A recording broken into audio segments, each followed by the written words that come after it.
Hey there, hope all is well. Thought I would take a minute, share some thoughts. Just thumbing through a lot of articles, and unfortunately, there's nothing good out here. There's not much good news that you'll find on the mainstream news, or for the most part, in the alternative media world. Just because the mainstream news highlights the political disarray in the United States of America with this whole impeachment aspect and a whistleblower, and we got the repo situation, Federal Reserve, and you name it. It's all relatively unpleasant news.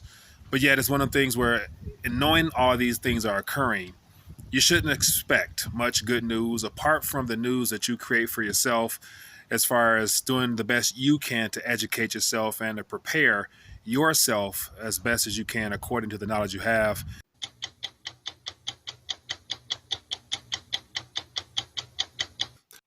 So I want to take a minute to just share my thoughts on how it just looks like everything is in complete disarray, from our monetary system, our political system, you name it. It's all in complete chaos right now. And so if you just look on the political side of things, last 24 hours, 48 hours, this whole impeachment process. So we have complete disarray in the region of Washington, D.C. over President Trump, conversation with the Ukraine president, and then President Trump is getting back at the Democrats talking about Joe Biden and his son. And we all know the corruption that's in the politics, so it's nothing new. But yet I read a article today referencing tweets from our president again, and how he was talking about, once again, how healthy our economy is and how we have the greatest economy. They can't do any work. They're frozen. The Democrats are going to lose the election. They know it. That's why they're doing it. And it should never be allowed what's happened to this president. And despite that, I think I've done just about more than any president in his first 2.5 years in office. If you look, I think you'll see very few could compete with the things we've done for our military, for the economy. We have the best economy anywhere in the world, by far.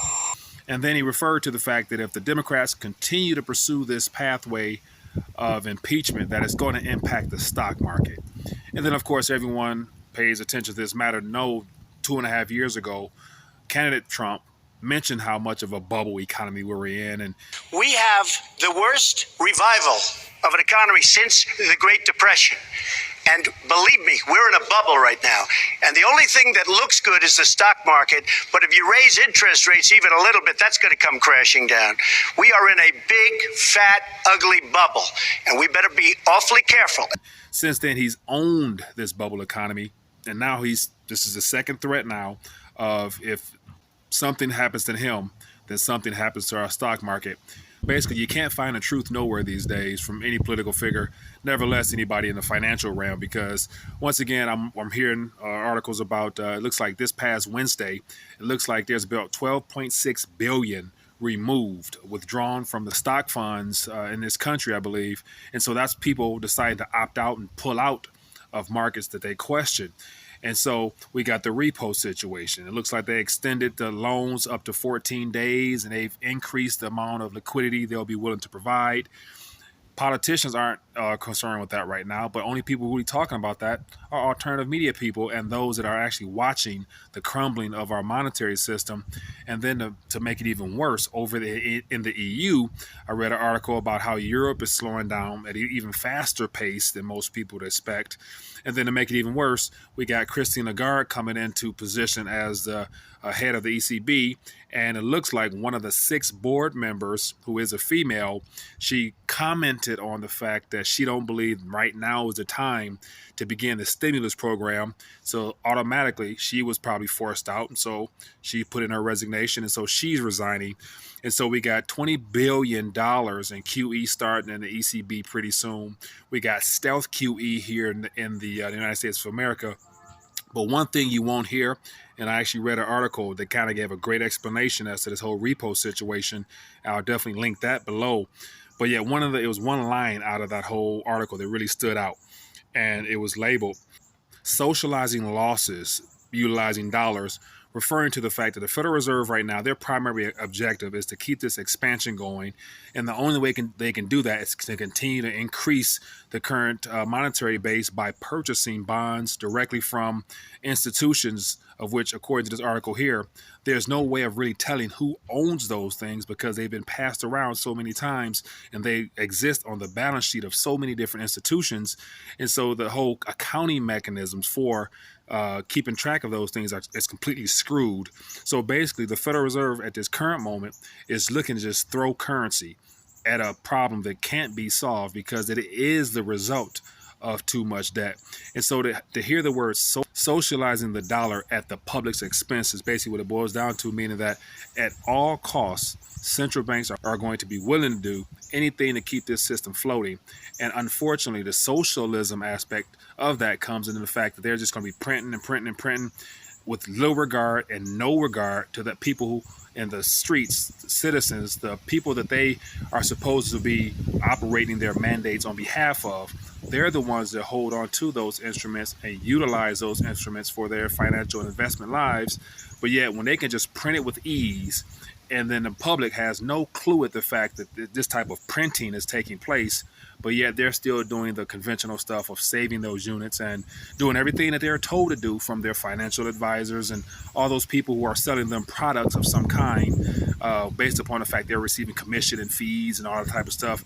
And so we're getting a whole different spinoff from financial advisors on things that are just way outdated, especially when it comes to the security of holding a bond when we know 17 trillion plus is in negative yielding territory now. So we are in a complete state of disarray. And so from here on out, it is now September. We got October around the corner, then November, December. From here to the end of this year, we're going to hear a lot more unpleasant news. And it's just how things are going to go from here on out until something takes place, until something occurs that gives some signs of hope. And of course, for those that are aware, the only thing you can do is continue to stay on top of your game as far as staying in tune with certain events and then finding out ways of taking advantage of opportunities as they come your way to position yourself. And of course, we know wealth preservation comes through tangible assets that retain value. So we know metals. And then on the speculative side of things, a lot of people here may not be too excited about hearing about the cryptocurrency sector, but yet you can tell that it's strategically been set up as a vehicle to be utilized more so for the institutions at the end of the day over the people. But yet you can also go along that ride as well and probably get some gains off that process to be able to convert into something tangible and actually real. But other than that, this is the time more people should be concerned with educating themselves and then also sharing their education with other people. Because once again, if you're watching this video, you're a part of the 1% club, the 1% club that actually know what's going on. And so that means 99% of the other population has no clue of what's going on.